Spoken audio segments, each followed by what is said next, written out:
আলহামদুলিল্লাহ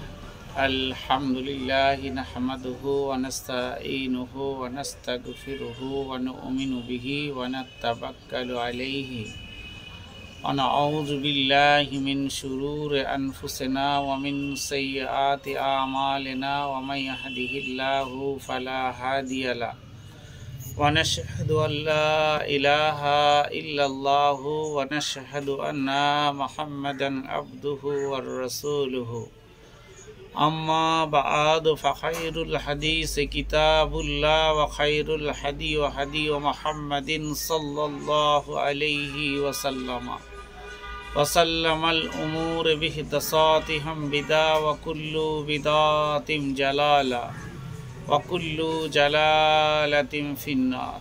আম্মা বা'দু আউযু বিল্লাহি মিনাশ শাইতানির রাজীম।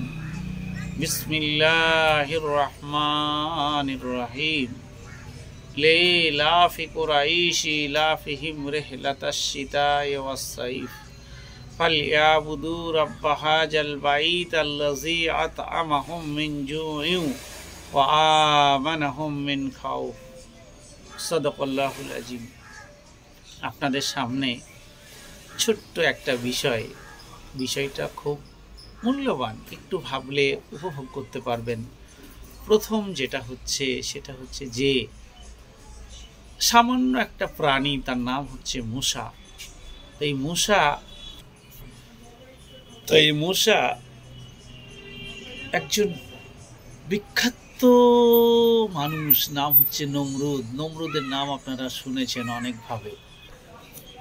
তো সেই নমরুদের কাহিনী, একটা ছোট্ট মশা, বিখ্যাত লোক যার নাম হচ্ছে নমরুদ বাদশাহ। চারটিখানি ব্যাপার নয়, কিন্তু ভাবলে অবাক লাগে। তো সেই নমরুদকে কিভাবে তিলে তিলে শেষ করছে সেটা একটু ভাবুন। নমরুদের নাক, হঠাৎ গরমকাল, নাকে তিনি এমনি হাওয়া করছেন বা উপর থেকে কোনো হাওয়া হচ্ছে, একটা মশা আল্লাহ তাবারক ওয়া তাআলা তার নাকের ভিতর দিয়ে মগজের ভিতরে ঢুকিয়ে দিলেন। তো মগজের ভিতরে যখন মশা ঢুকলো, আল্লাহর গজব, আল্লাহ দেবে, তখন মশা মাথার ভিতরে ভনভন ভনভন ভনভন ভনভন করে। আর এমনি আপনি আপনার কানের গোড়ায় যদি একটা মশা আসে, তা দেখবেন ওর আওয়াজ শুনে আপনার ঘুমের 12টা বাজিয়ে দেবে। তো সেই মশা ধরুন মাথার ভিতরে, ঘিলুর চত্বরে, মাথায় যেখানে ফাঁক ফোকর আছে সেখানে ভনভন ভনভন ভনভন করে আওয়াজ করছে। আর তাহলে তার মাথার অবস্থা কি হচ্ছে? তখন তিনি পায়ের, তখনকার লোকেরা পায়ে সব ওই জুতো তো পরতো না, ওটাকে বলতো খুর। মানে আপনি আমাদের এরিয়ায় যদি কোনো ভাঁটা থাকে, ভাঁটাটা পরিকল্পনা করে দেখবেন যে ভাঁটাতে যারা আগুন পরিচালনা করেন ওদের পায়ে এক প্রকার জুতো থাকে, তাকে কেউ খুর বলে, কেউ খরম বলে। তো ওই খরম পায়ে তিনার ছিল। তো ওই খরম খুলে বারবার মাথায় মারে। যখন মাথায় মারে তখন মশা চুপ হয়ে যায়, আবার মারা বন্ধ করে, আবার মশা তার কারিশমা দেখাতে থাকে। এইভাবে করতে করতে করতে করতে করতে শেষ পর্যায়ে যখন চলে গেল, তখন দেখছে আর তো রিহাই নেই। তখন কি করবে? মাথাতে মার বাড়ি। তখন তিনি আরও বড়, যেটা মুগুর টাইপের কিছু দিয়ে মাথায় বাড়ি মারতে লাগলেন।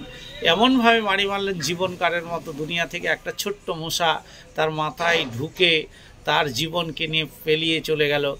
ওই সময় একটা জিনিস আপনাদের ভালোভাবে উপভোগ করার দরকার, যে উনি চলে যাওয়ার পর ব্যাপক হারে লোকেরা মুসলমান বা মুসলমানিত্ব গ্রহণ করেছিল এবং আল্লাহর প্রতি ঈমান এনেছিল। তাতে দেখে মানুষ অনেকটা দেখে শিক্ষা নিয়েছিল যে একটা নমরুদের মতো বাদশাহ, তার যদি এই অবস্থা হতে পারে, তাহলে কাল বা আজ বা পরশু বা আগামী দিনে আমাদের কি হতে পারে। একটা সামান্য মূষা যার অত্যাচার বা যার তার কামড়ে সহ্য করতে না পারে চিরকাল দুনিয়া ছেড়ে বিদায় নিল। আর আমরা কেন এত কিছু করছি? আমরা কেন এত কিছু ভাবছি যে একমাত্র আল্লাহই আমাদের সব কিছু, আল্লাহ ছাড়া আমাদের আর কিছু নেই। আসসালামু আলাইকুম ওয়া রাহমাতুল্লাহি ওয়া বারাকাতুহু।